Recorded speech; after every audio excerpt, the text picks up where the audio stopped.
Buen día, buenos días a todos i a totes. Benvinguts i benvingudes a la presentació d'aquest informe amb el títol Exclusió compartida, viure una habitació en un context d'exclusió residencial i social. Estem molt contents que sigueu tants avui.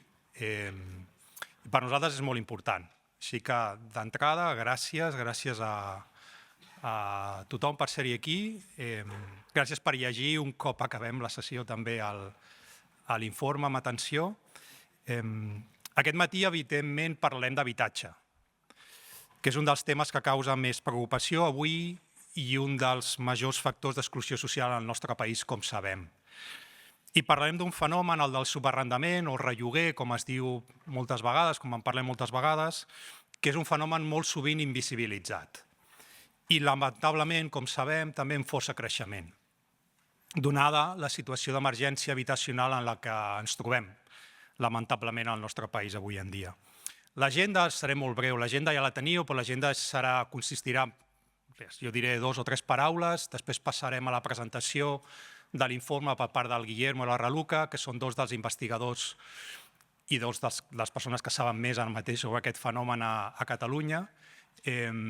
Després d'això tindrem una taula rodona moderada per la Sònia Lacalle, treballadora de Càritas i responsable de l'àrea jurídica i drets i acompanyament de Càritas diocesana de Barcelona.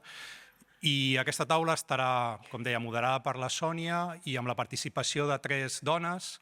2 d'elles són persones acompanyades per Càritas i que viuen actualment en situació de subarrendament o de relloguer d'habitacions, i una treballadora de referència d'aquestes 2 dones a Càritas també. Estic fent servir el terme dones no només perquè siguin dones, sinó perquè una de les coses que des del principi vam tenir clar és que aquest és un fenomen, com dèiem abans, profundament invisibilitzat i és un fenomen que té clarament una cara femenina, una cara de dona. Per això és important emfatitzar-ho. Abans de començar, si em permeteu, unes poques paraules respecte a l'Observatori. Aquest és el primer estudi que presentem des de l'Observatori d'Habitatge Digne d'ESADE, que està creat des de l'Institut d'Innovació Social d'ESADE. Alguns de vosaltres ja us vèiem i ja ens coneixeu, d'altres potser no, així que benvinguts a casa, molt contents, com deia abans, de rebre-us. L'Observatori va ser creat fa aproximadament 3 anys amb el suport, i voldria dir-ho també, de 3 empreses que ens han acompanyat, Neynor, Fotocasa, que estan aquí presents, i Leroy Merlin.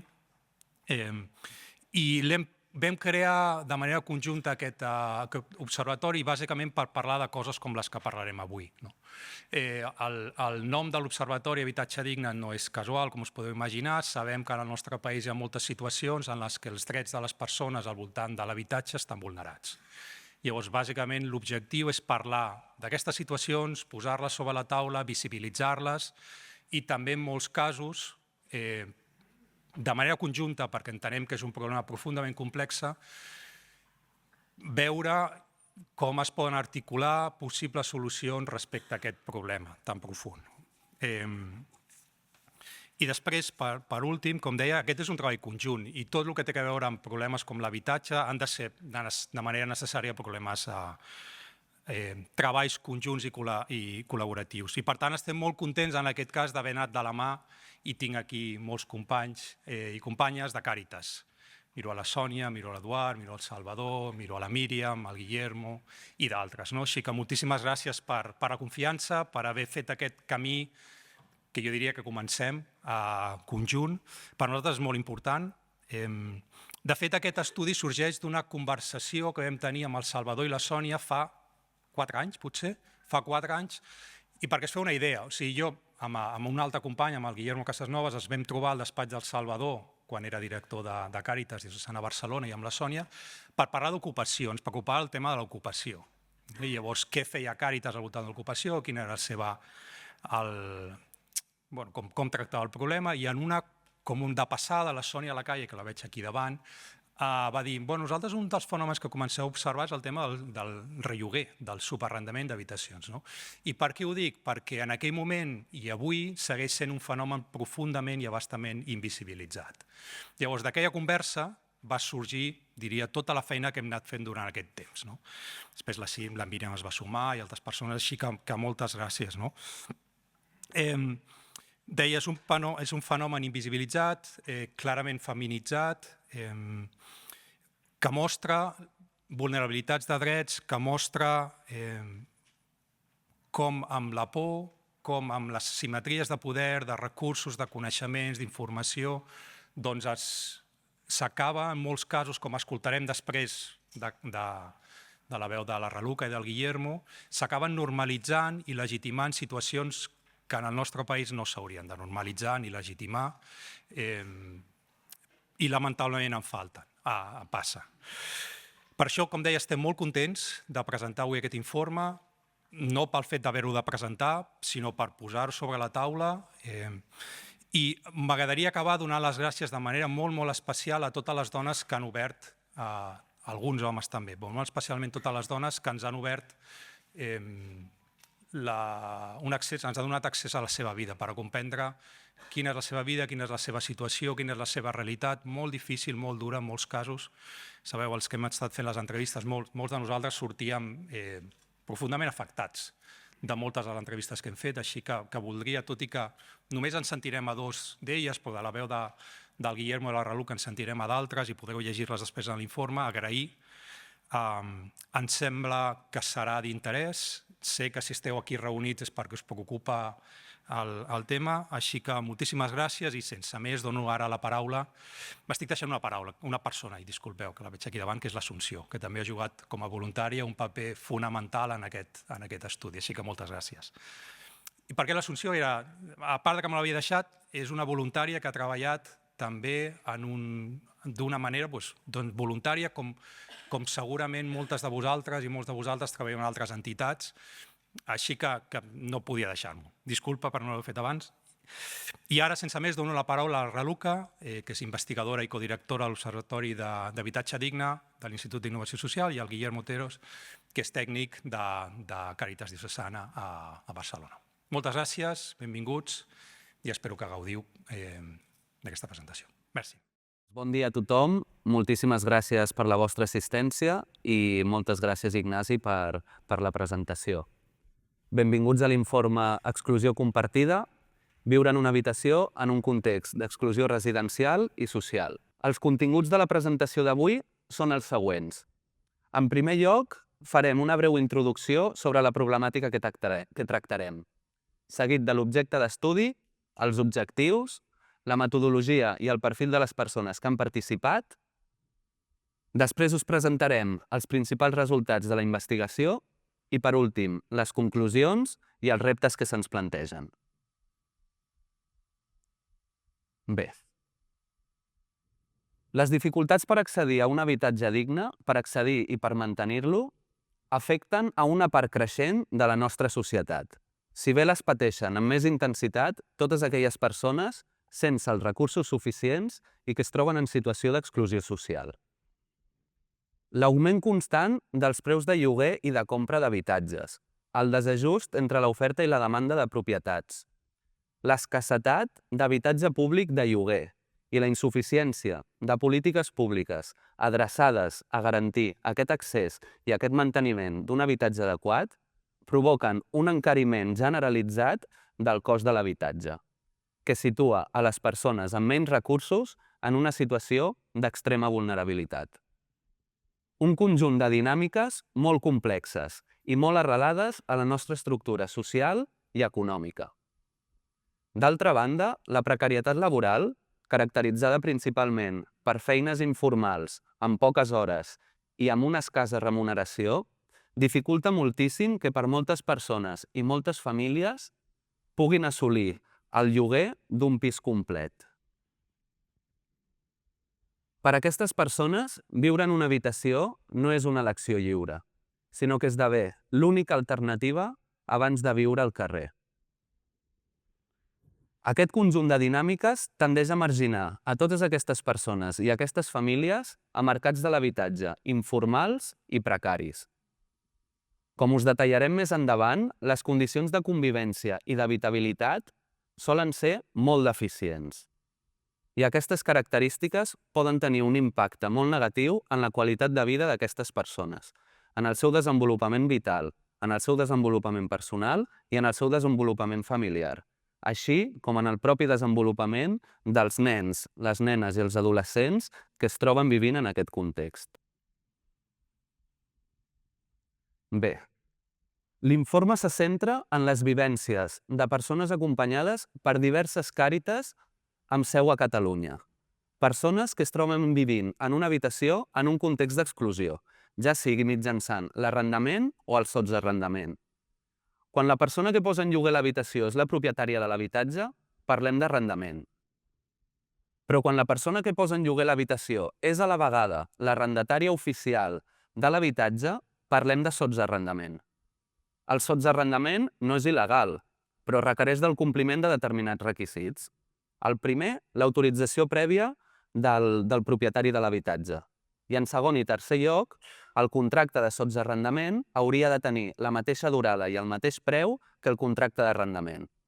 La realitat de les persones que han participat en aquest informe és que no es compleix cap d'aquests tres requisits. Com us explicarem, viuen en habitatges insegurs, habitatges inadequats.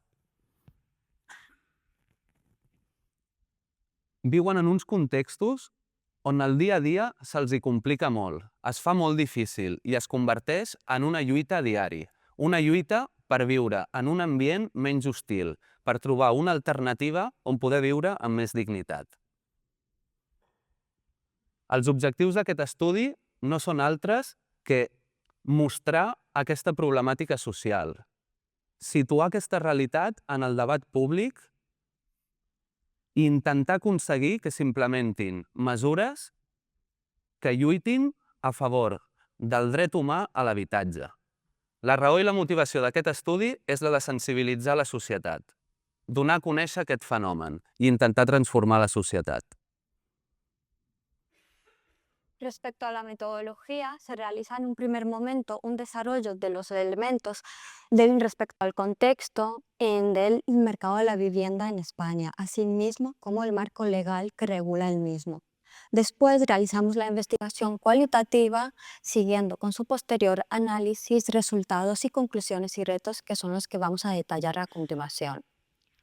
Para la investigación cualitativa desarrollamos principalmente entrevistas en profundidad y grupos de discusión. Se realizaron un total de 62 entrevistas a 50 personas. El número de entrevistas es mayor respecto al número de personas entrevistadas, ya que se escogieron 12 personas a las que se realizó una segunda entrevista posterior, aproximadamente un año después de la primera. ¿Vale? También se realizaron 4 grupos de discusión a 34 personas, en un total de 86 personas, todas acompañadas por Càritas Diocesana de Barcelona, Sant Feliu de Llobregat, Terrassa, Tarragona, Lleida y Girona.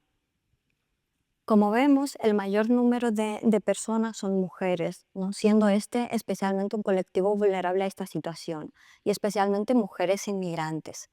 También tenemos a 26 parejas con hijos, a 25 personas solas, a 2 parejas sin hijos y a 33 familias monoparentales. En estos casos, en nuestro informe, estas familias monoparentales son familias formadas por una mujer, sustentadas específicamente por una mujer.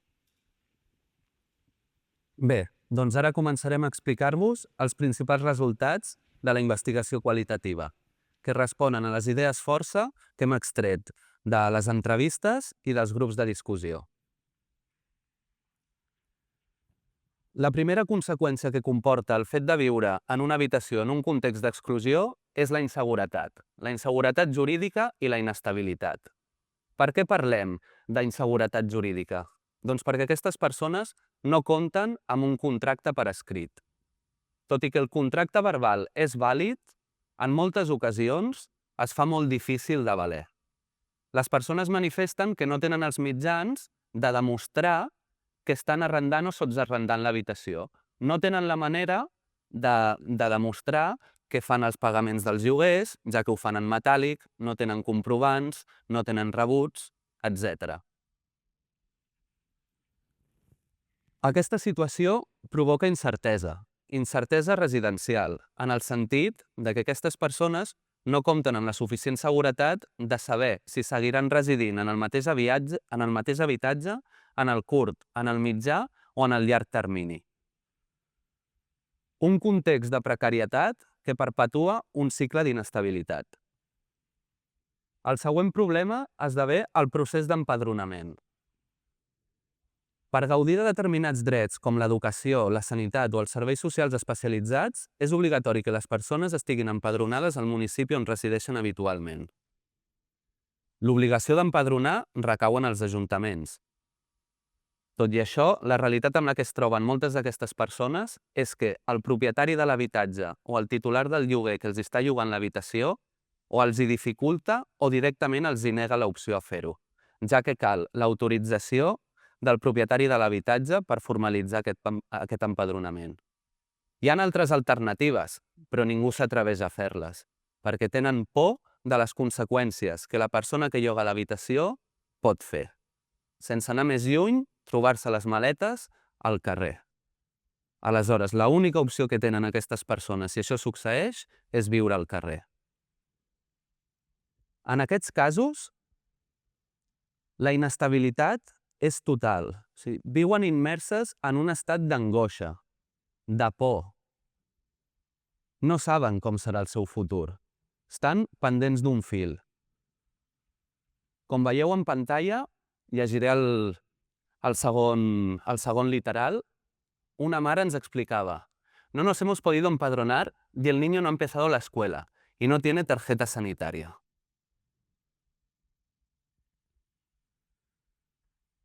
La segona conseqüència que comporta el fet de viure en una habitació en un context d'exclusió és la manca de privadesa i d'espai personal. Viure en una habitació en un context d'exclusió vulnera el dret fonamental a la llibertat personal i a la llibertat familiar. Compartir habitatge amb persones alienes al nucli familiar. Viure en una habitació amb un espai molt reduït i tenir limitacions en allò que es pot fer i en el que no es pot fer pot generar un sentiment d'incomoditat constant en el que les persones no es troben a gust ni amb si mateixes ni en el propi espai en el que viuen. L'absència d'aquest espai personal afecta directament en la capacitat d'aquestes persones i d'aquestes famílies en dur a terme activitats quotidianes en el dia a dia, com podria ser el simple fet de canviar-li la roba als teus fills. L'exposició constant a la mirada, l'exposició constant al judici dels demés inquilins o del propietari de l'habitatge si també resideix en el mateix habitatge. Dificulta la sensació d'autonomia i de control sobre el propi espai, reduint l'autoestima i la dignitat personal. Aquesta manca de privadesa també es manifesta en la por i manca de seguretat envers les propietats personals. Ens trobem amb famílies que surten de l'habitació i es veuen obligades a posar un candau a la seva porta, per por a que ningú entri i li agafi les seves coses. Aquesta preocupació succeeix sobretot en aquells casos on es comparteix pis amb un elevat nombre de persones. Com podeu llegir en el primer verbàtim, parla que hi ha un sol lavabo per 6 persones. Doncs imagineu-vos la inseguretat que aquestes persones tenen a l'hora de sortir de la seva habitació, a l'hora de deixar els nens sols a casa. En un context així, l'estrès intrafamiliar es veu completament incrementat. Els conflictes apareixen molt més fàcilment i a la seva vegada són molt més difícils de resoldre. En el cas en què es realitzen nombrosos canvis de residència, cada vegada que s'entra a un nou pis, aflora la por i aflora la desconfiança.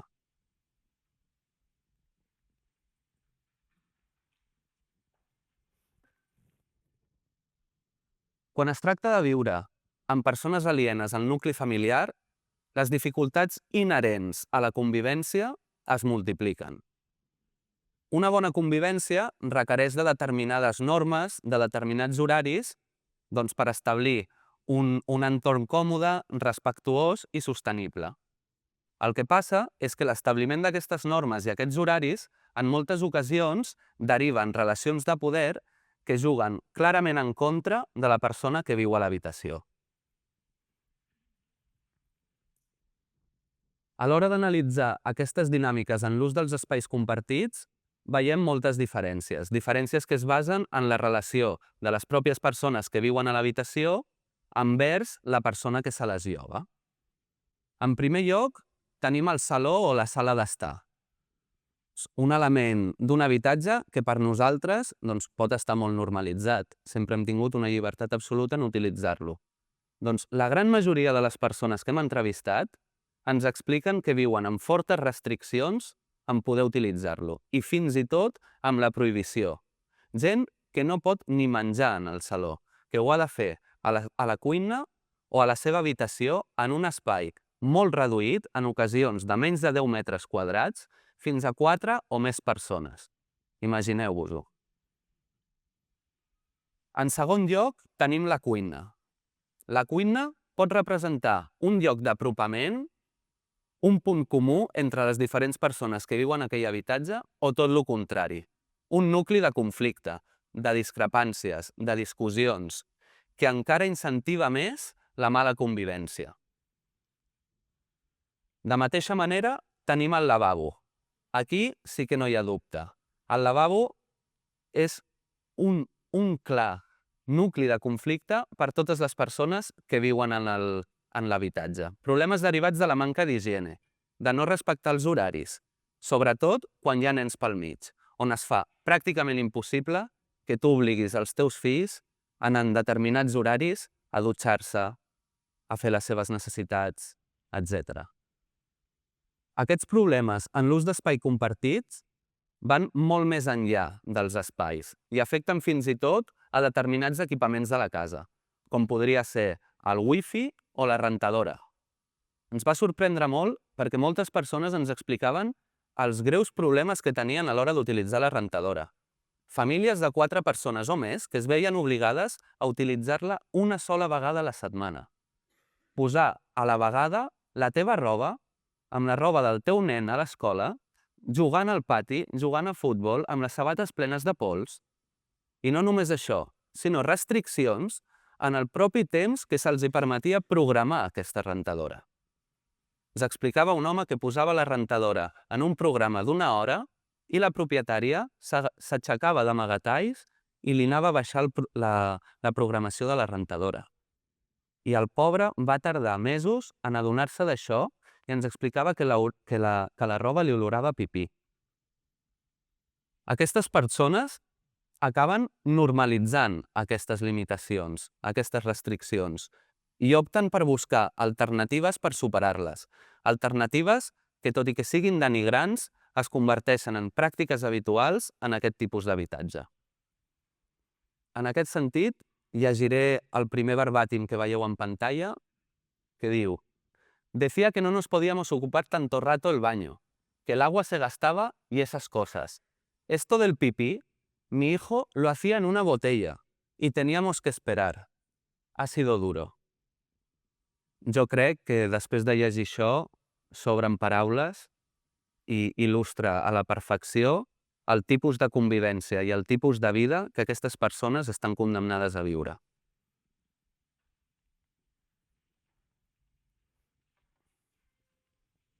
Otro de los elementos de especial relevancia, ¿no? que consiste en la falta de relaciones que tienen estas personas, ¿no? En un primer lugar, existen las relaciones entre las personas que viven dentro de la misma vivienda, ¿no? Ya que en muchos casos el propietario del inmueble o el subarrendador también vive en la misma vivienda. En estos casos, como se ha explicado anteriormente mi compañero, se pueden desarrollar relaciones de poder, ¿no? que acaban siendo determinantes para acabar siendo una convivencia positiva o negativa.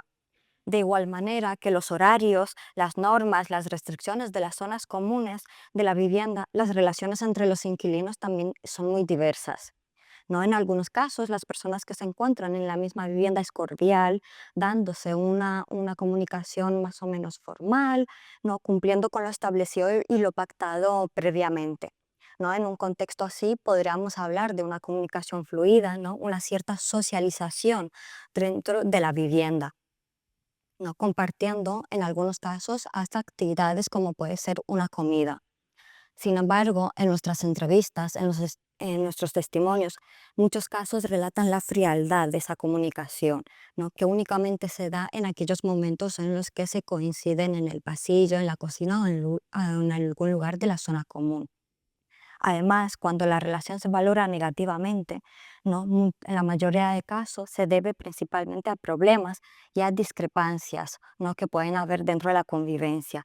Y la sensación de las personas es de indiferencia. Por lo que las personas lo que hacen en estas situaciones es optar por vivir sigilosamente, ¿no? Sin hacer ningún tipo, sin llamar, en cómo llamar menos la atención, ¿no? Para no molestar y no para no crear problemas de forma innecesaria. En segundo lugar, se están dando las relaciones, ¿no? Las relaciones sociales de las personas que viven en la habitación y con otras personas que pueden mantener un cierto vínculo, ¿no? Como pueden ser familiares, amistades, ¿no? Con personas que viven fuera de la vivienda, ¿no? Estas personas tienen, según en nuestras entrevistas, estas personas tienen una norma muy clara y es la restricción de recibir visitas a casa, ¿no? Por ejemplo, una persona nos contaba de que en 5 años no ha subido a nadie. La imposibilidad de recibir visitas, ¿no? Y la ausencia en el hogar de un espacio donde realizar una socialización con personas externas, ¿no? Al núcleo familiar puede generar un mayor sentimiento de soledad y un aislamiento, ¿no? Debilitando las redes de apoyo que resultan fundamentales, especialmente para las personas que se encuentran en esta situación de vulnerabilidad y especialmente para aquellas personas que se encuentran solas, sin familiares. Las familias, las amistades son un pilar fundamental para el apoyo emocional, para el apoyo mental y psicológico. No poder recibir a sus familiares, a sus seres queridos, ¿no? Puede provocar un distanciamiento y un erosionamiento en las relaciones sociales. Y además puede generar que las personas se acaben acostumbrando a esa soledad y que acaben normalizando la situación de soledad en la que se encuentran, ¿no? Además, la prohibición de recibir visitas es aún más firme cuando se tratan de recibir a otros niños, ya que los niños muchas veces no comprenden la situación residencial en la que se encuentran, ¿no? Por lo tanto, quieren recibir a sus amigos también a casa y realizar las mismas actividades que ellos realizan cuando van a casa de sus amigos. Relacionado con esto tenemos el impacto en la crianza, ¿no? Ya que la convivencia forzada en estos espacios tan reducidos, ¿no? Compartir el día a día con personas que son ajenas al núcleo familiar y las restricciones que hay respecto a los espacios comunes puede causar un aumento en el estrés intrafamiliar. El espacio y el ambiente en el que crecen los niños resulta crucial para su correcto y su pleno desarrollo, ¿no? Un entorno reducido y carente de estímulos, al final lo que hace es dificultar su correcto desarrollo a nivel cognitivo, a nivel emocional y muchas veces en el desarrollo académico, bajando las notas, ¿no? Por ejemplo, una mujer nos contaba cómo sus hijos se ponen enfermos, se deprimen, van a la escuela y ni hablan, ni participan prácticamente, porque claro, también están psicológicamente frustrados. Además de las consecuencias que conlleva vivir en una habitación y el día a día, ¿no? Y en las relaciones intrafamiliares, en muchas ocasiones las familias se ven obligadas a realizar constantes cambios de habitaciones y constantes cambios de residencias, ¿no? Situación que causa un cierto desconcierto a los niños, ya que no son conscientes de la situación, ¿no? Residencial en la que viven, como decíamos anteriormente. Estas dificultades asociadas a la crianza aumentan mucho más todavía cuando se tratan de familias monoparentales, ya que como decíamos anteriormente en nuestro informe, la mayoría de las familias monoparentales están sustentadas por una mujer. En estos casos, estas mujeres se ven obligadas a cargar con la responsabilidad de gestionar y de proteger su bienestar físico y emocional, pero también el de sus hijos, ¿no? En un contexto de inestabilidad y de inseguridad. Las problemáticas asociadas al hecho de vivir en una habitación la imposibilidad de dar a sus hijos espacios seguros para crecer, además de protegerlos continuamente en un espacio y en un contexto en el que se puede temer por su integridad, ¿no? Y seguridad, la integridad y la seguridad de los hijos, ¿no? Esto les genera una gran tensión, un malestar emocional, que si se prolonga a lo largo del tiempo puede generar también problemas de salud mental.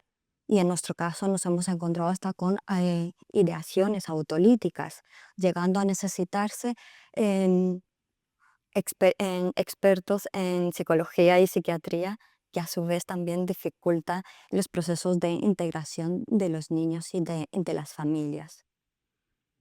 Además, a veces ese mismo malestar, ¿no? y estrés en el que se encuentran las familias también dificulta que puedan acceder a recursos para sus hijos, como por el simple hecho de llevarlos a centros infantiles donde puedan realizar ciertas actividades lúdicas, no solo en sus hijos, sino también ellos mismos, ¿no? Por lo tanto, también lo que se observa es que se genera que las familias muchas veces permanecen mucho más aisladas y costándole más el establecimiento de de relaciones sociales.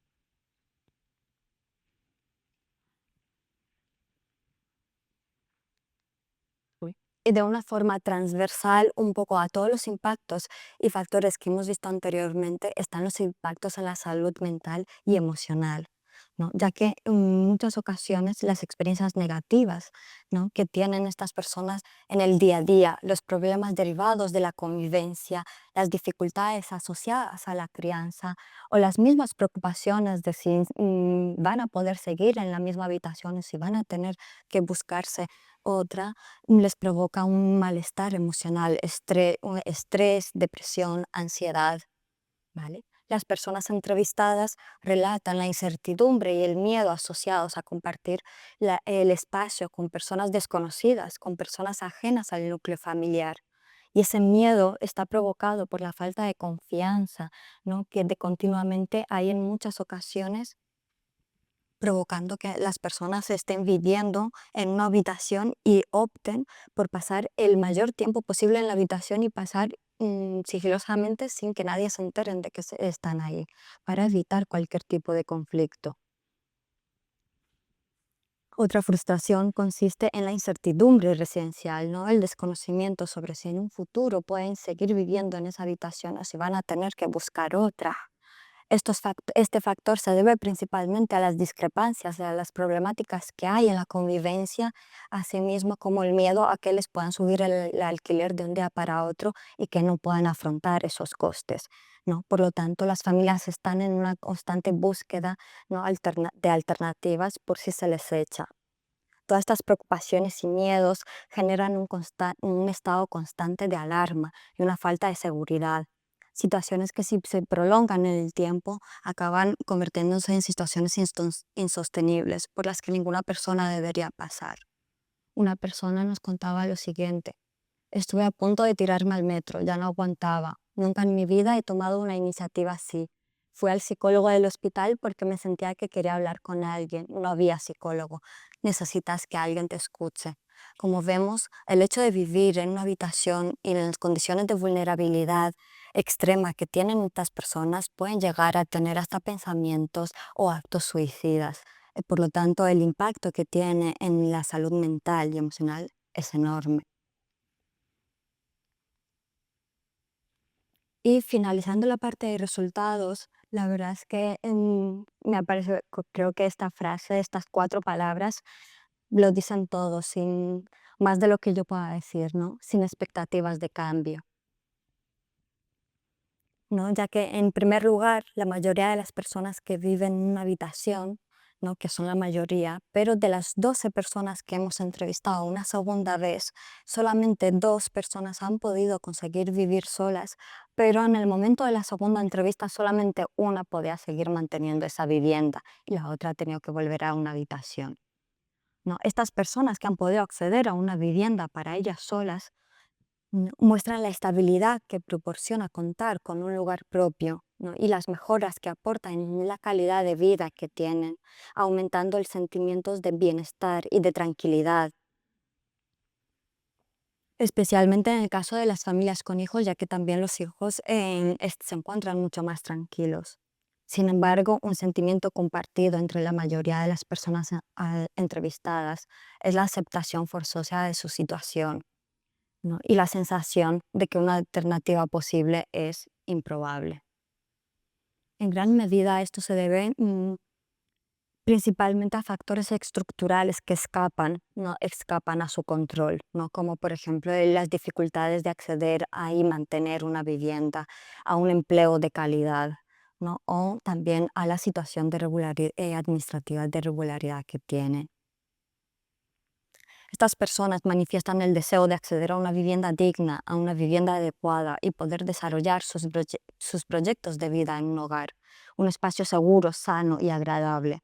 Un espacio esencial para el desarrollo de cada persona y para el de las relaciones de sus familias, ¿no? Un derecho que se les ha sido denegado, así como la necesidad de liberarse de las restricciones y limitaciones que tienen, ¿no? Impuestas por estar viviendo en una habitación, abandonar las relaciones de poder abusivas que no les permiten vivir con dignidad y que provoca que su día a día se desarrolle en un ambiente hostil, tal y como comentaba mi compañero anteriormente.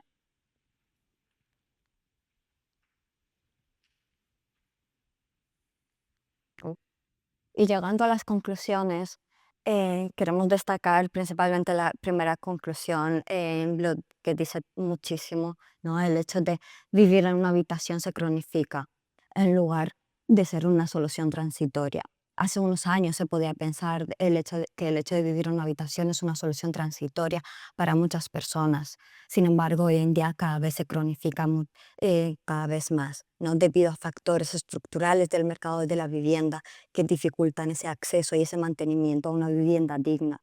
Por lo tanto, el arriendo y el subarriendo es la única solución posible, especialmente para estas personas que se encuentran en una exclusión residencial. Si estas personas acaban sintiéndose atrapadas en una situación de precariedad y de marginalización social, la única solución posible es el arriendo o subarriendo de habitaciones. La mayoría de estas personas que viven arrendando o subarrendando una habitación manifiestan no haber formalizado nunca un contrato por escrito. Por lo tanto, esta situación lo que provoca es que se encuentren en una situación de inseguridad jurídica y desprotección legal, que no proporciona la estabilidad necesaria para vivir dignamente, ¿no? Privando a las personas al hecho de acceder a ciertos derechos básicos y a ciertos trámites administrativos, también a través de el negar a estas personas el empadronamiento, ¿no? Además, estas vulnerabilidades y estos factores aumentan todavía más la vulnerabilidad de estas personas, de las personas que se encuentran en una situación irregular, administrativa irregular. Los problemas asociados a la convivencia, la restricción de usos de espacios compartidos, la fría comunicación que hay con las personas con las que se comparten los espacios, lo que acaban provocando es un empeoramiento de la calidad de vida y un incremento del aislamiento social. Además, como consecuencias, como un impacto negativo en la salud y en la crianza, un impacto en la salud tanto el de las personas adultas, de las familias, como en el caso de los hijos. Las personas que se encuentran en esta situación acaban, ¿no?, aceptando y normalizando la situación en la que se encuentran, y las expectativas de cambio son cada vez más lejanas. Tienen la percepción de no tener el control sobre su futuro. No, a pesar de ello, expresan el anhelo de acceder a una vivienda digna y a una vida autónoma. Sin embargo, se encuentran atrapadas en un ciclo de precariedad dentro de una estructura social que está perpetuando, ¿no?, esta desigualdad. Estas personas al final no tienen una libertad real y no pueden desarrollar, no tienen una capacidad para desarrollar un proyecto de vida. Sin embargo, queremos destacar, valorar y remarcar muchísimo las estrategias de supervivencia y superación que tienen estas personas, que resulta increíble, ¿no? Ya que están en constante lucha, ¿no?, y un esfuerzo por no desilusionarse y por buscar siempre una alternativa mejor a su situación. Están ahí, las estrategias de supervivencia que tienen son impresionantes y es muy importante remarcar esto.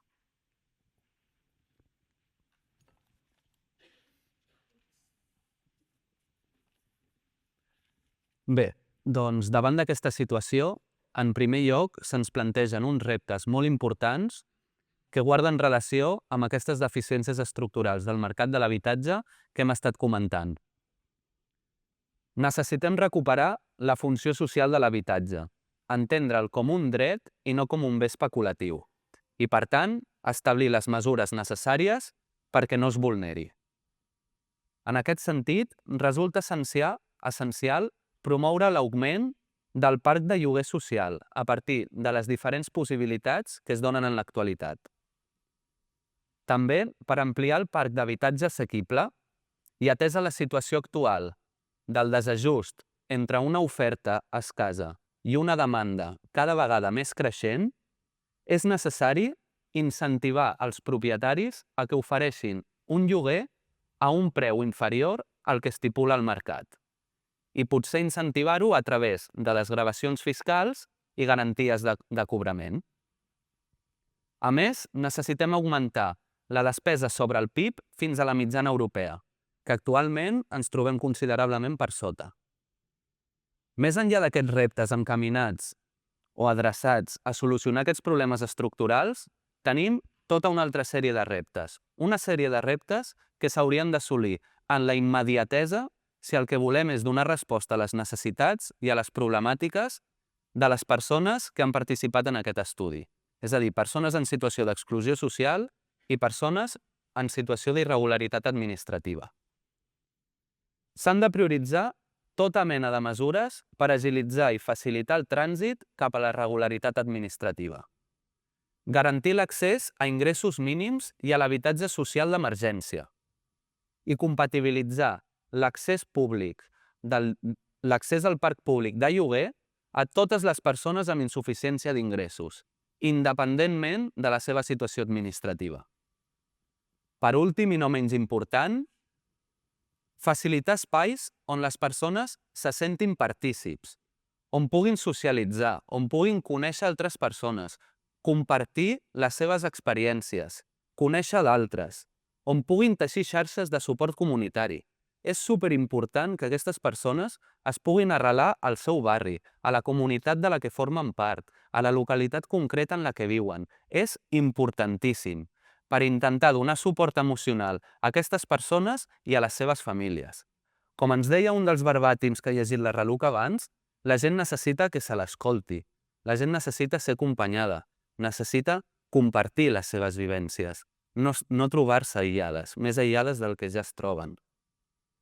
En general, un conjunt de reptes molt ambiciosos, però molt necessaris si el que volem és que el dret a un habitatge digne no estigui sistemàticament vulnerat per aquelles persones que es troben a la cua de la nostra societat.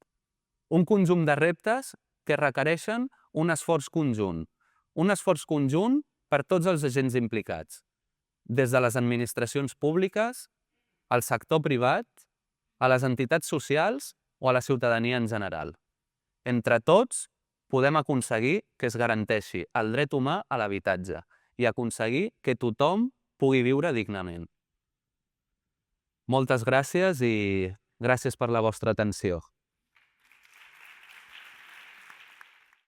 La mesa que voy a moderar nos acompañan Catherine y Brigitte y María Fernández, ahora las presento. En el informe se habla de que hay unas 50.000 personas que en Cataluña están viviendo en una habitación. Seguramente esos datos son a la baja porque ni hay registros públicos ni hay datos oficiales al respecto. Y Catherine y Brigitte nos van a explicar en primera persona qué es vivir en una habitación. Sobre todo agradecemos la valentía y la generosidad de que estén aquí acompañándonos. Y María Fernández, que es trabajadora social de la zona Pastoral 4, que es la zona que, bueno, que en Cáritas tenemos la división territorial así, que abarca sobre todo Cornellá y Hospitalet, que son dos municipios complejos en el acompañamiento social. Y empezamos con la mesa redonda. ¿Vale? Catherine, esta pregunta os la hago a las dos. ¿Cómo ha sido vuestro proceso migratorio?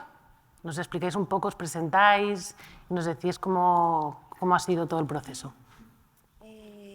Mucho gusto, mi nombre es Catherine Ramírez, soy de Colombia.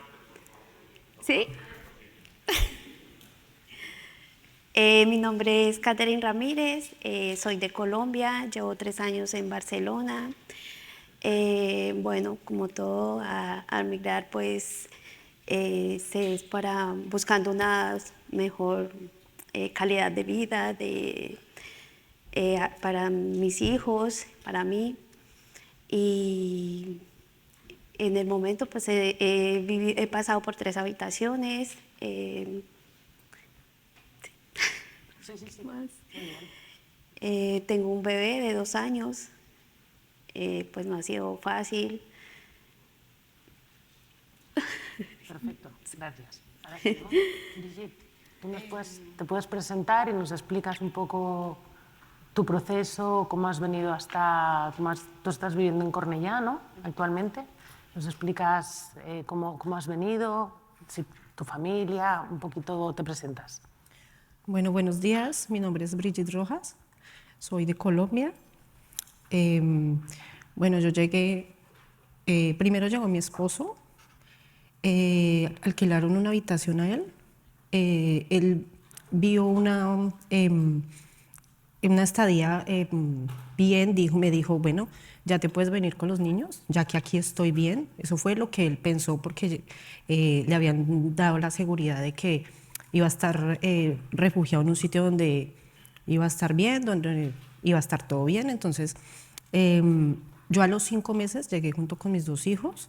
Nos vinimos a este país más por ellos, por darles una mejor calidad de vida, ya que en nuestro país es un poco complicado el tema de los niños. No quería que ellos se fueran por un mal camino, sino al contrario. Llegamos acá y duramos un mes donde tuvimos un trato regularmente bien, pero pasado ese mes ya empezamos a tener bastantes complicaciones, donde mis hijos tenían que restringirse de muchas cosas, no pueden salir de la habitación, los humillaban, no les permitían demorarse mucho tiempo en el baño para hacer sus necesidades. Ellos con el tiempo ya ni siquiera querían salir al baño a hacer sus necesidades porque la señora del piso no se los permitía, que porque mucho tiempo. Ahí pasamos muchísimas cosas negativas y los más afectados pues, fueron mis hijos. Mis hijos tienen ahorita 11 y 14 años.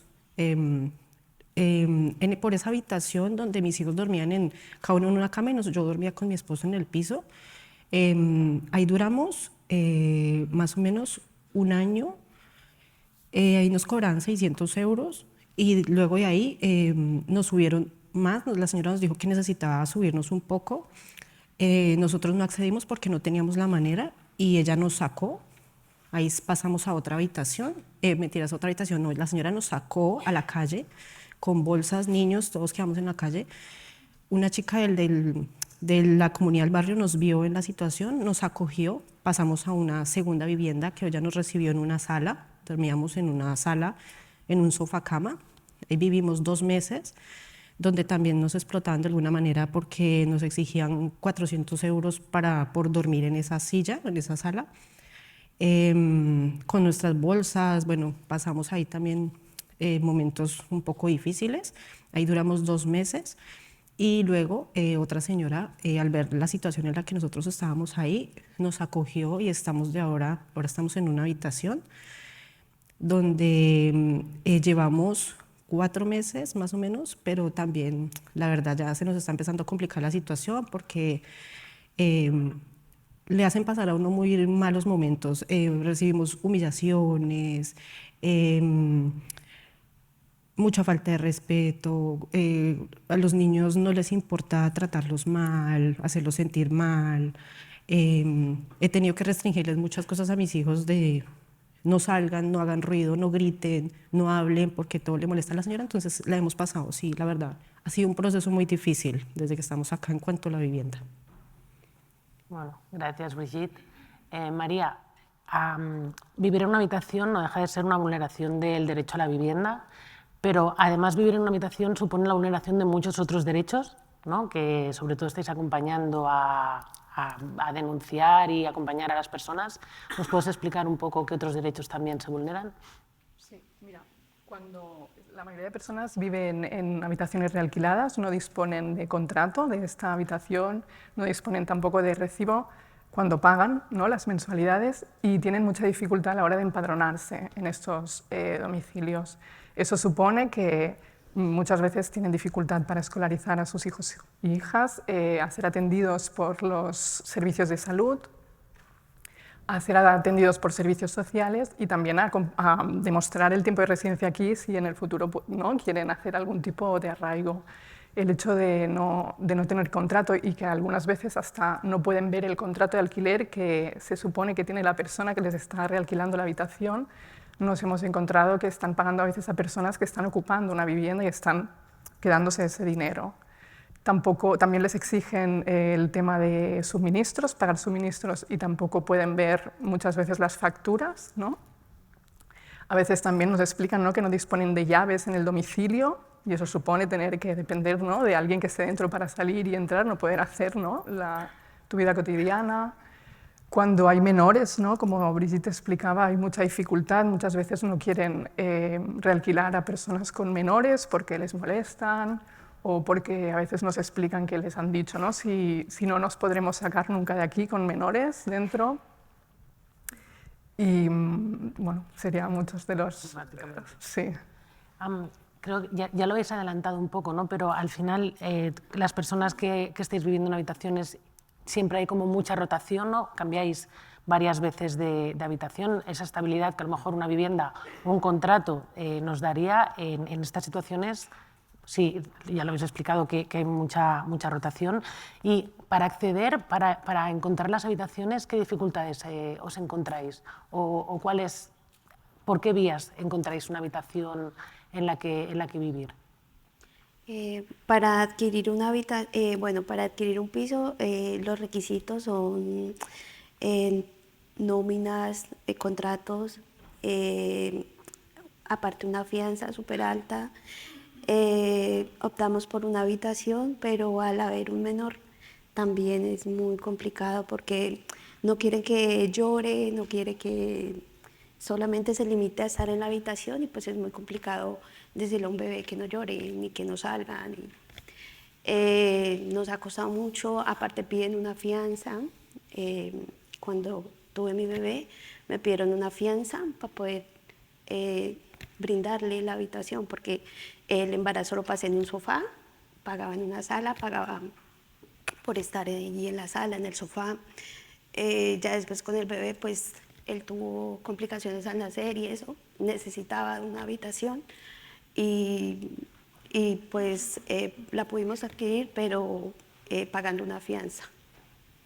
Y pues no fue fácil, la verdad. Tuvimos que rogarle a la señora que por favor nos pudiera alquilar la habitación. Claro, ¿y esa señora era la dueña del piso o no sabíais? No lo ¿Qué sabía titularidad decir, tenía sí, el piso? no lo sabría decir porque vivía más gente, vivían más personas, era un piso de 3 habitaciones y vivíamos ahí limitados solo a la habitación. Teníamos horario para cocinar, y el bebé pues ya no le gustaba el ruido, con la condición de que pues el niño llorara poco, pero como le digo, no podía decirle al bebé, no, es que no llore. Era muy complicado. Claro, cuando hay menores, cuando hay niños, niñas, es más difícil, ¿no? Pone más difícil para alquilar la habitación. Sí, como le dices a tu hijo, no llores, porque a la señora no le gusta el ruido. En caso, pues lo sacaba, lo llevaba al parque, que llorara. Porque, como te comento, mi hijo tuvo complicaciones al nacer, entonces duró 40 días en la UCI, entonces era como adaptarlo al mundo, a la vida, entonces lloraba mucho. Claro. Me costó bastante. Lloraba y te ponía problemas, además. Sí, porque pues la señora justamente tenía como un horario en la noche que lloraba. A comienzos de noche lloraba. Se siente uno como que no sabe qué hacer, cómo va a calmarlo. Claro, era un bebé. Sí, bebé. Y bueno, allí estuve durante un año y medio, estuve allí en esa habitación. También la falta de un trabajo, de algo, una estabilidad laboral, Ya después busqué otra habitación porque, pues, aparte de que la habitación tenía humedad, tenía mucho hongo, ya dije no más. Ahora estoy en una habitación ya más amplia, pero pues prácticamente estamos pagando el 60% de prácticamente el alquiler de un piso, porque pagamos 600 euros por la habitación, y solo porque pues el bebé pueda tener su espacio. Es una habitación más grande, pero pues igualmente también estamos limitados a muchas cosas. Claro. Muchas gracias, Catherine. Brigitte, el tema, ya habéis comentado un poco antes, el tema del uso de los espacios comunes, del baño, de la cocina, de la sala, siempre es como una fuente de conflicto, ¿no? Genera siempre muchos conflictos entre las personas que ocupan la vivienda. ¿Cómo afecta esto también emocionalmente, ¿no? a las relaciones entre vosotros, la familia, tus hijos? A mis hijos los ha afectado emocionalmente demasiado, ya que yo he tenido que reprimirlos a ellos. No griten, no hablen, no jueguen. Mi hija le ponen muchos deberes donde le dan las 10, 11 y tiene que apagar la luz, tiene que alumbrar con la linterna para poder hacer sus deberes, porque a la señora le molesta la luz, le molesta el ruido, todo le molesta. Yo he llegado a tener que salir con mis hijos a la calle para que ellos puedan ser ellos, porque en la casa no se puede, porque la señora tiene que tomar la siesta y no se le puede hacer ruido. Ellos ya son niños grandes donde que ellos pueden colaborar con las cosas que hay que hacer en la casa, pero yo a ellos tengo que reprimirles eso. No pueden lavar el plato donde comen, porque si ellos dejan una pepita de arroz en el platero, entonces la señora me pone problema y me dice, no, mira, me van a tapar el lavaplatos, no, esos son tus hijos, y empieza a gritarme. Entonces mis hijos se sienten mal, entonces ya, no, mami, yo no quiero ir a la cocina porque esa señora empieza a gritarme, empieza a tirarme indirectas, no quiero. Entonces se sienten reprimidos hasta para ir a lavar un plato. O sea, para ellos es ya como esa cápsula, estar ahí encerrados en esa habitación, y a mí me dicen, pero es que esos niños no salen de ahí. Para ellos, pero si es que no se lo permiten, ellos no pueden ser libres de salir a estar en ningún lado, sino en la habitación, a la calle. Para ir al baño, ellos se asoman, abren un poquito la puerta, ay, está desocupado, aproveche, y ellos van rápido, y como que no pueden ir con esa tranquilidad, van rápido y como que rápido, antes de que les golpeen, porque siempre es la casualidad de que uno de los niños entra al baño y a la señora le da por entrar al baño. Entonces, a todo momento es un conflicto, a todo momento es ese estrés que ellos mantienen, porque ellos han llegado a un nivel de estrés en el que me dicen, mami, no puedo más, esto es un infierno, pero ¿por qué estamos viviendo esto? Entonces, sí es un poco difícil. Es complicado, gracias. María, y desde Cáritas, ¿cómo se están acompañando estas situaciones? Mira, por un lado, a nivel individual y también grupal, hacemos sesiones donde puedan conocer, ¿no?, los derechos que tienen y podamos acompañar, ¿no?, en todas las gestiones que necesitan a la hora de solicitar el padrón en el municipio donde viven, o incluso ser atendidos, ¿no?, por alguna problemática de salud que tienen cuando no tienen el empadronamiento. Nos llegan muchas personas que llevan semanas o meses y no han podido escolarizar a sus hijos o hijas por no disponer del padrón. Entonces les ayudamos, ¿no?, y les informamos de que tienen derecho a tener una plaza de escuela pública aunque no tengan el padrón, o personas que se han encontrado mal y no se han atrevido a ir al hospital, ¿no?, porque no tenían la tarjeta sanitaria. Entonces damos toda esta información y ayudamos en las gestiones y los trámites para poder hacerlo. De esta manera también, cuando lo hacemos de manera grupal, son espacios donde la persona puede ir y ver que no está sola, ¿no?, que a la del lado le está pasando lo mismo, que no es un problema que solo me afecta a mí, ¿no?, es un tema estructural y sistémico, y también son espacios generadores de red e incluso de que se puedan organizar para hacer, ¿no?, depende de qué acciones.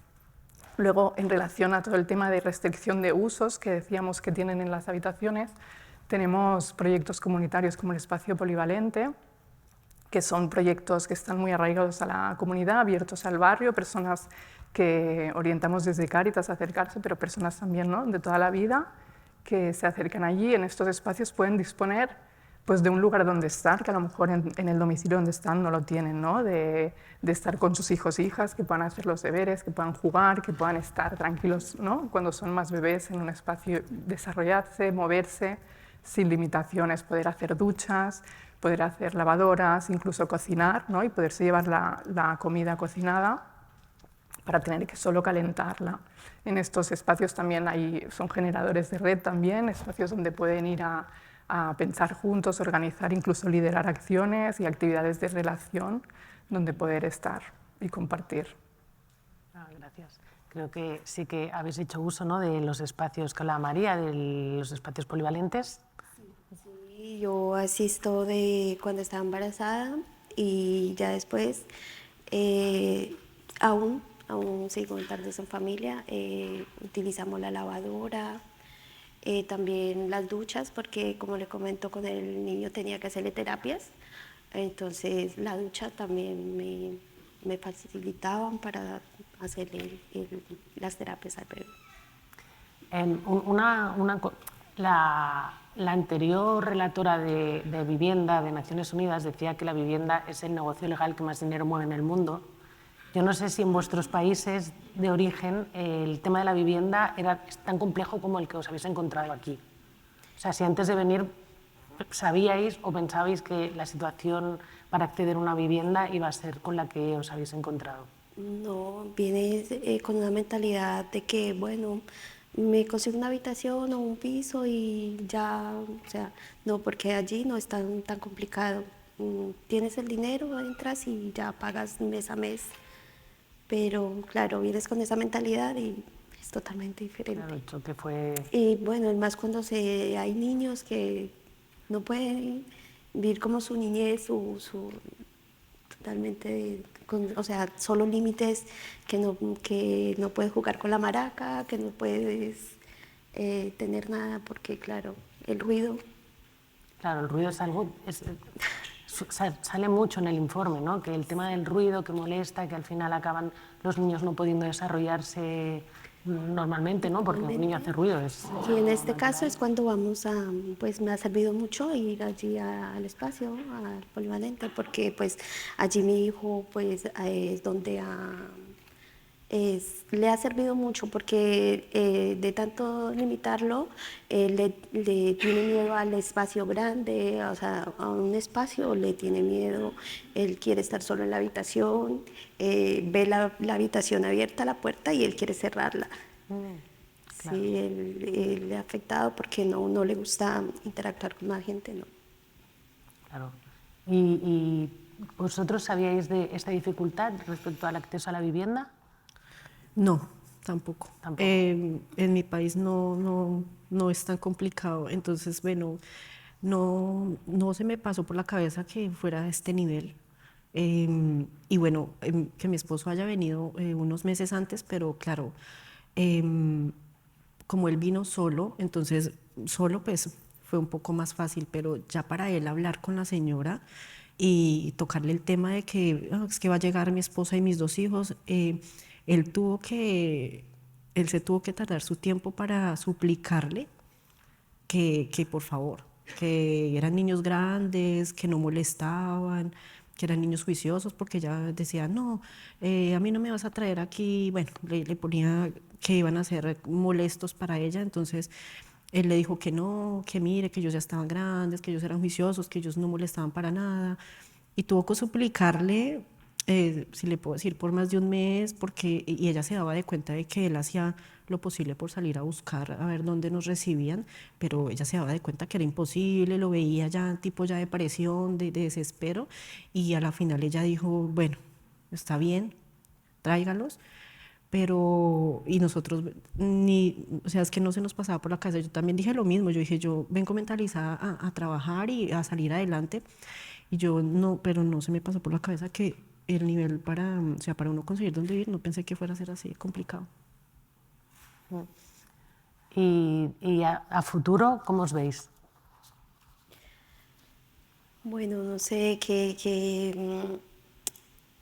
bueno, tengo fe que de pronto pueda mejorar la situación, que a futuro quiero brindarle el espacio, que él pueda tener su espacio, que a la medida de que vaya creciendo, pues que ya pueda tener su espacio y pues, no sé, que las personas,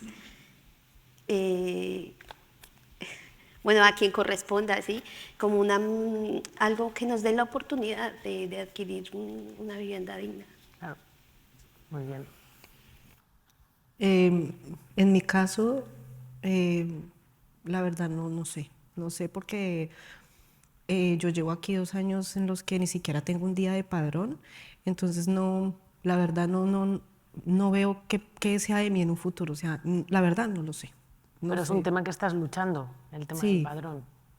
Pero, o sea, a como voy, 2 años, y que veo que es tan difícil, uno hay veces dice, no, es que no puede ser, esto es imposible, o sea, uno es una persona de bien que viene aquí a aportar cosas positivas y dice uno, bueno, pero ¿por qué todo es negado?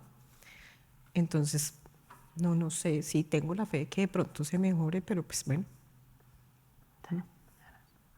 María, si quieres decir algo más, algo esperanzador, ¿no? para el futuro de todas las personas que estamos acompañando en temas de vivienda. Bueno, que no están solas, ¿no? Como te decía, yo creo que es importante ver, ¿no?, que hay más gente a su alrededor que está, ¿no?, en la misma lucha, y yo creo que desde Cáritas estamos, ¿no?, o nuestro deseo es poder acompañar a personas como Catherine y Brigitte a poder lograr, ¿no?, lo que, bueno, y conseguir sus derechos también. Bueno, yo creo que os agradecemos muchísimo que hayáis sido tan valientes de explicarnos todo esto, y sí quería acabar hablando un poco de una realidad, ¿no?, que nos han explicado de esta rotación habitacional, y según datos del Consejo General del Poder Judicial, en el 2023 se dictaron 119 sentencias por desahucios de habitación. En el primer trimestre del 2024 se dictaron 13. O sea, esto nos está diciendo que la falta de litigiosidad, ¿no?, el hecho de que estas situaciones no lleguen a un juzgado, está demostrando que es un mercado que se regula al margen de las normas legales. Por tanto, toda la invisibilidad, ¿no?, que en el informe estamos hablando, aquí lo tenemos reflejado. Y eso que supone es el hecho de cambiar de habitación, ¿no?, de decir, tú mañana ya no te quedas aquí, te tienes que ir a otra. Una primera vulneración de un derecho fundamental, el derecho a la tutela judicial efectiva. O sea, no tienes derecho a ir a un procedimiento legal justo con un abogado o abogada que te defienda, a saber los plazos en los que te van a desahuciar. Esa es la primera vulneración de un derecho que es fundamental, que recordemos que el derecho a la vivienda no es un derecho fundamental según la Constitución, lo recuerda el Tribunal Constitucional en muchas sentencias, pero sí son fundamentales el derecho a la intimidad personal y familiar, que se vulnera también cuando estás viviendo en una habitación. Sí que es fundamental el derecho a la inviolabilidad del domicilio, cuando ellas no lo han contado, pero en el informe también vemos como muchos casos no dejan poner un pestillo, un cerrojo a la puerta. Esa habitación para esa persona es su domicilio. Esto, igual que una habitación de hotel, son inviolables, nadie podría entrar, pero el hecho de que estén abiertos, nadie te garantiza, ¿no?, que la persona que te alquila o subarrienda la habitación no entre. Por tanto, es otra vulneración de otro derecho. Se vulneran también obligaciones que tienen las personas del empadronamiento, porque el empadronamiento, a veces hablamos que es un derecho, pero es una obligación que tienen todas las personas que vivan en algún municipio en España. Y te habla de municipio, no de domicilio. Por tanto, también esta vulneración de la obligación de empadronar te está generando un mercado informal que ellas no nos han explicado, pero que mucha gente que atendemos, ¿no, María?, que están pagando mensualmente, además de la habitación, por estar empadronadas, o pagan a la persona para que les empadronen la habitación. Y si no están empadronados, los servicios sociales de muchos municipios deniegan la atención, aunque la Ley de Servicios Sociales dice que las personas que están en situación de necesidad personal básica tienen que ser atendidas, aunque no estés empadronado en el municipio de referencia. El derecho a la asistencia sanitaria también se vulnera. Y luego otro derecho fundamental, que sí es fundamental, que es el derecho a la educación, que sí que es verdad que al final los niños, niñas, adolescentes se les acaba bueno, que acaban yendo, ahora no me sale la palabra. Escolarizando. Se les acaba escolarizando, pero también es cierto que el rendimiento de estos niños, niñas y adolescentes cuando están viviendo en una habitación es difícil que pueda ser un rendimiento como el de cualquier menor que vive en una vivienda adecuada y es otra losa más a la carrera futura de estos niños, estas niñas, estos adolescentes que tienen que verse viviendo en estas habitaciones. Entonces, bueno, yo con esto creo que acabamos. No sé si queréis decir algo más. Yo personalmente estoy muy agradecida de que hayan venido porque no es fácil ponerse aquí delante de tanta gente a explicar algo no tan íntimo como es lo que estamos viviendo cada uno en nuestra casa, porque al final la vivienda es la protección, ¿no? Lo que nos protege, lo que nos hace estar seguros. Y os agradezco muchísimo a las dos que seáis un poco la voz de los que no se les da voz, porque no es que no la tengan, es que no les damos la voz a esas 50.000 personas que en Cataluña están viviendo en habitaciones. Entonces, muchísimas gracias. Y gracias, María, por sobre todo las trabajadoras sociales. Yo hablo de Cáritas, que son las que conozco, todo el trabajo que hacen, pues es de agradecer. Muchísimas gracias. Gracias, Brigitte. Gracias, Catherine.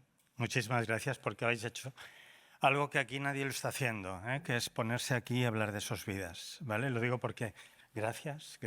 Habláis en nombre de muchísima gente que está viviendo en situaciones como la que habéis descrito, pero con situaciones únicas, que son las vuestras, ¿no? Y no es nada fácil estar aquí. Desde aquí es muy sencillo. Pero os agradecemos que deis voz a tanta gente que está viviendo en situaciones como la vuestra, pero que cada una és irrepetible. Gràcies, ¿vale? Gràcies, Maria, també. Gràcies, Maria, per estar aquí.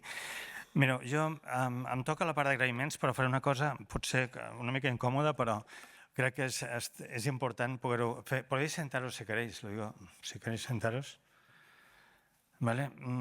Vull començar primer amb els agraïments perquè agraïment a tantes persones, aquestes 50 persones que han fet com la Brigitte i com la Catherine, que han obert les seves vides a cadascuna de les entrevistes, no? Igual que els 32 que en aquests quatre grups que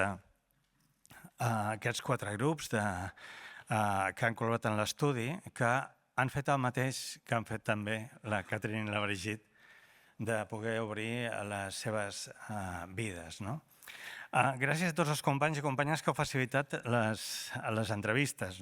Penseu que s'han fet entrevistes a persones tan responsables de diferents càritas diocesanes, i parlo de Girona, de Lleida, de Sant Feliu de Llobregat, de la Càritas diocesana de Terrassa, la de Tarragona i la de Barcelona.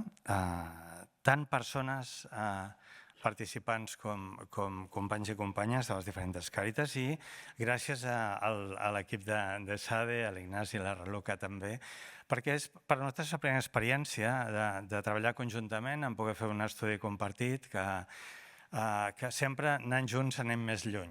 I ha estat gràcies a aquesta perseverança, perquè realment l'estudi va començar quan hi havia en Salvador Busquets com a director, que ara és el president de la Càritas Catalunya des de fa poc, perquè s'ha complicat la vida, li hem complicat la vida, i aquesta jubilació que tenia no serà una jubilació afable, però va començar amb ell, però han sigut, Déu-n'hi-do, moltes hores dedicades, tant de personas com la Brigitte y la Catherine, que habéis abierto vuestro tiempo y además habéis venido aquí hoy también con todo lo que tenéis encima, pues que os lo agradecemos, pero que mucha gente como ellas habéis dado vuestro tiempo también y vuestra confianza en abrir vuestras vidas. Mireu, no toca. Jo sé que era cluenta, tenia que fer 5 minuts, només us robaré una mica més de temps. A veure, quantes de vosaltres aixequeu la mà? Ja sé que això no toca, però quantes de vosaltres, quan éreu infants, quan érem nens, nenes, veu viure tota la família en una habitació? Aixequeu la mà, si us plau. No levantéis la mano, que ya sabemos. Vosotras sois las únicas que podéis no levantar la mano directamente.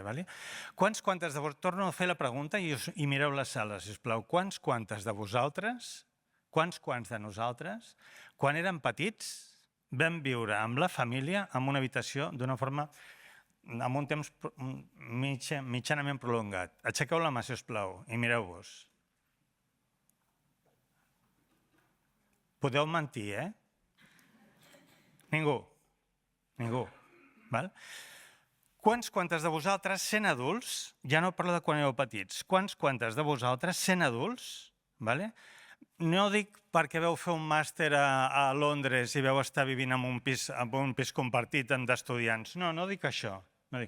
Quantes de vosaltres, com a adults, com a adultes, heu tingut que viure de forma prolongada, sense bitllet de tornada, en una habitació compartida? No perquè estigueu estudiant, no perquè heu anat a fer no sé quina estada, no sé què. Aixequeu la mà, sisplau. Gràcies. Gràcies. 2, 6, 6, 7. 6 persones, no?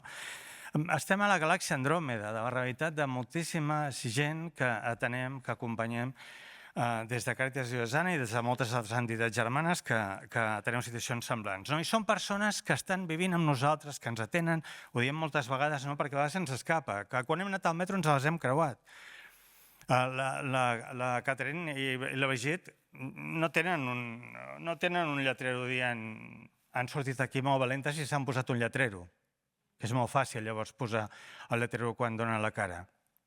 Però les persones que ens han atès a les nostres botigues, que ens atenem al metro, que ens cuiden a les persones grans, que venen a vegades a fer les neteges de casa, aquests invisibles, perquè no els preguntem si tenen un contracte. Igual que no tenen contracte de lloguer, tampoc els preguntem si tenen un contracte les persones que estan fent una feina que ens estan servint en molts dels serveis amb els que nosaltres interactuem, i ens hi creuem cada dia. Doncs gràcies a personas como la Caterina o la Brigitte, que hacéis posible visibilizar una realidad con la que estamos conviviendo, pero que es oculta y que para la mayoría de nosotros es una realidad desconocida. La pregunta seria, com seria la nostra vida? Com seria la nostra vida si passés en una habitació on no hi ha dret a cuina, on els teus fills no poden plorar, no poden jugar, que acaben tancant-se a la porta perquè se senten en un lloc segur i que quan es posen malalts, i tu has de treballar per guanyar-te la vida, per arribar a final de mes, no els pots deixar o no et sents segura deixant-los amb desconeguts al pis. Perquè hi ha pisos que quan el Guillermo, em sembla que parleu, la Reluca, crec que era el Guillermo, ho del candau ho has dit tu? Quan algú ha de posar un candau en una habitació és perquè els desconeguts no triats, no escollits, no et fan sentir segur en aquell lloc, en aquella mena de zulo on tu has guardat les coses. La pregunta continua sent molt vigent. Des de la galàxia Andròmeda, que és on vivim nosaltres, respecte a la realitat de les persones objecte d'aquest estudi, com seria la nostra vida si passés en una habitació, en un pis compartit, amb persones desconegudes, i tota la nostra vida, el nostre espai, es tingués que compartir amb el nucli familiar petit entre 4 parets, de vegades de menys de 10 metres quadrats. Mireu, de l'estudi recomano que el pugueu llegir. Volia recordar tres grans titulars que ja us han comentat la Reluca i el Guillermo.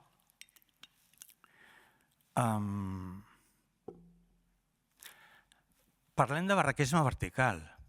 Estem acostumats, els que som boomers, encara recordem quan érem petits i petites el barraquisme horitzontal, quan hi havia les barraques del Somorrostro, del Camp de la Bota, de Montjuïc, però el que tenim ara és barraquisme vertical, que vol dir que situacions on aquests habitatges, aquestes condicions de vida, que són no llocs, en realitat, passen en edificis que aparentment un no els veu. No estem parlant d'assentaments, no estem parlant de naus ocupades, estem parlant d'aquest barraquisme invisible que passen als nostres edificis, que a vegades depèn del barri. Home, depèn d'aquí, si us en aquesta part d'aquí difícilment, estem a la part de Diagonal, però en molts dels nostres barris el que tenim és aquest barraquisme vertical que és invisible. Podem tenir veïns que estan vivint en habitatges, amb habitacions rellogades amb diverses persones, i ens creuem amb ells a l'ascensor. Llavors, 3 idees destacades. Una és que el relloguer ha passat per moltíssima gent ha de ser una situació transitòria, una mena com d'interpàs per una millora, a ser una situació cronificada. No escollida, no escollida. Això és el que surt clarament de l'estudi i de la realitat que vivim des de les diferents càritas. Segon, ens ho comentava Navarro Luque i Guillermo, no? L'impacte per les condicions de vida de les persones concretes i de les famílies és tremendament alt i afecta a totes les dimensions de la vida, no?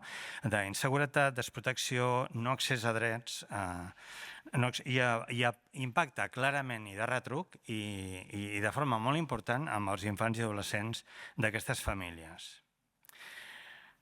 Tercer, mentrestant, mentre no hi hagi garantit aquest dret no reconegut d'un habitatge digne, que no està a la Constitució, mentrestant, clar que són tremendament importants els espais polivalents que comentava abans la Sònia o la Maria que tenim a Càritas, però això és una mena de succedani. És com el cafè, abans hi havia, no sé, la malta. Això és un succedani, és una cosa que mentrestant no arriba. Aquest habitatge digne on les persones no tinguin que marxar amb els nens a fora de casa seva per poder jugar, moure's, plorar. Nos habláis de no poder llorar, no poder ser niño o niña en tu propio espacio y tienes que salir a la calle para poderlo hacer, ¿no? Doncs, al mentrestant, clar que ja amb el Covid ho vam veure, algo que ja sabíem abans, la importància de poder facilitar al màxim possible, el màxim d'espais oberts on les persones puguin fer des de la rentadora a trobar-se per celebrar un aniversari, a poder tenir un espai per poder fer els deures, per poder-se connectar amb internet sense que et diguin que estàs gastant una xarxa de wifi que moltes vegades tampoc està present en la casa. Doncs la importància, volia dir, constatem altre cop la importància de crear, d'obrir el màxim d'espais possible que esdevinguin espais de vida, comunitaris, xarxes de relacions, espais segurs i dignes que, si s'està en un no lloc, permetin fer com de succedanis, mentrestant, on la gent pugui fer-hi vida. I el gran repte és com des de Càritas i des de totes les entitats i tota la xarxa social, associativa i les administracions públiques creem comunitat amb persones que acaben sentint-se aïllades amb les que estem convivint nosaltres. De fet, el gran repte és com esdevenim d'aquesta ciutadania, aquesta com cuidadania, on les persones importin, on les persones ens importin. Cap dels companys i companyes que heu fet entrevistes heu sortit indemnes. Cap. Perquè en el moment en què coneixes Brigitte, Catherine, Juan, el Rashid o la Hafida, cap surt indemne. El repte és com podem barrejar-nos, conèixer, interessar-nos per la vida dels veïns i veïnes i les persones que ens atenen també i ens donen serveis per no restar indiferents i exigir un canvi estructural que faci de l'habitatge un lloc assequible on es passi de no llocs a llars. Moltes gràcies per haver-nos acompanyat aquest matí, per ser aquí, i emporteu-vos aquesta incomoditat, feu l'acció. Emporteu-vos i feu l'acció. En la mesura que tu puguis, des del teu vot o des de les teves decisions tant a nivell professional com també el que t'interessa, quines decisions prens també si tens pisos, amb quines condicions els llogues per llogar, doncs fes de la teva incomoditat acció. Gràcies per ser aquí, gràcies per estar junts. Mercès.